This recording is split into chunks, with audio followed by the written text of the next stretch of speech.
Энэ бол бидний өнөөдрийн Монголоос айдас. Өнөөдөр бид бүхэнд ийм айдас байгаа. Нийгэм тэр чигээр айдас байна. Нийгмийг хөдөлгөж хүч нь юу вэ? Нийгмийг хөдөлгөхийн тулд хүн амтыг боловсролтой байх хэрэгтэй. Тэр боловсролыг хэн өгөх вэ? Өнөөдөр Монгол хоёр төрлийн нам байна. Зүүнний нам, барууны нам. Энэ нам яагаад үзэл баримтлалтаа яагаад үнэнч байж чадахгүй байгаа? Тэр зүйлийг би өнөөдөр ярихыг хүсэж байна.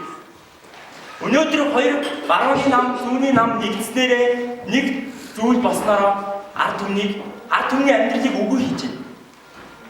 Яагаад юм бол? Яагаад өнөөдөр ард түмэн бүх зүйлээ төрийн өмч, ард түмний өмчгч ганц зүйл байхгүй байгаа гэдгийг өнөөдөр би ойлгохыг хүсэж байна.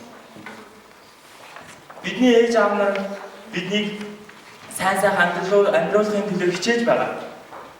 Өнөөдөр бид яагаад Швейцар шиг хөгжиж чадахгүй байгаа вэ?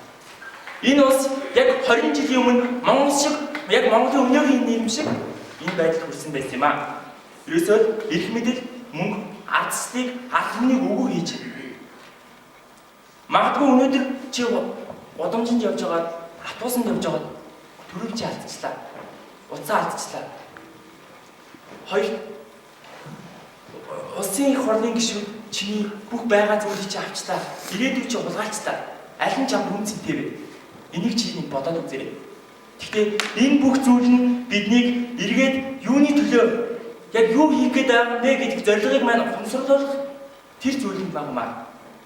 Тэгээд би ер нь ард түмэн биш бид өөрсдийгөө л худалдаж байна гэж боддог. Энэ яг үнэн.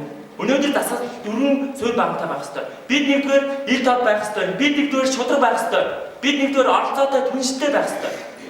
Энэ бүхнийг бид хангаж чадчихвал сайн засвар бүрдэх юм аа.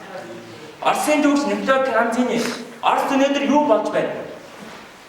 Орос өнөөдөр хулгайлч байна. Өнөөдөр тэгвэл Монголд юу болж байгаа вэ? Монгол хулгайлч байна. Хэн хулгайлж байгаа? Эрх мэдлүүд хулгайлж байгаа шүү. Хэн алдаж байгаа? Бид л алдаж байгаа. Өнөөдөр Монгол улсын өр 44 сая хүрсэн байна. Энэ хэний буруу юм? Бид л тэрийг сонгосон. Гэхдээ эцсийн биднээс хулгайлж байгаа тэр зүйл өнөөдөр Улаанбаатар хотын 152 хороо 31 цэцэрлэггүй байна. Энэ бол эмгэн шүү.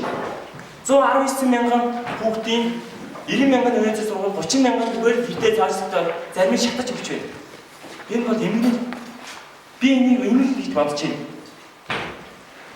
Өнөөдөр бид нэр эдийн засгийн 15%, улсын төсвийн 15% гадны үр зээлэнд өгч байна. 2017 онд хэд 50% өгнө.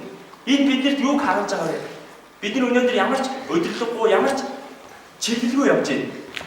За тэгээд дэлхийн түүхэнд өөрийн нэрээр үлдээж чадсан Чингис хаан хулгайч нар тохмоо үдээр тийм зайгүй нийгмийг би өнөөдөр бүтээж чадлаа гэсэн. Өнөөдөр тийм нийгэм бүтээн бид нар чадах ёстой. Залуучуудын оролцоо, залуучуудын хичээл зүтгэлээр энэ чухал хэрэгтэй. Эхлэл бүхэн төгсгөл дээр ирдэг. Төгсгөл бүхэн эхлэлийг ачилдаг шиг бид нар яг шинэ зүйлийг өнөөгийн нийгэмд залуучууд ажиллана. Тийм учраас төрийн зүтгэлний төрөх толгойдоо байх ёстой хэмээн Николай хэлсэн байдаг. Тэгвэл бидний төрөх тэгвэл толгойдоо байх ёстой шүү. Бид нар тийм байж чадвал улс орныг хөгжүүлж чадна.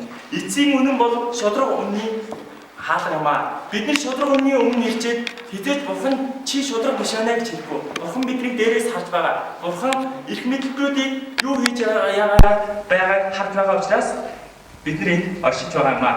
Анхаарал хандуулсанд баярлалаа. Хариуцлагатай байна. Бид яг бид чадна шүү.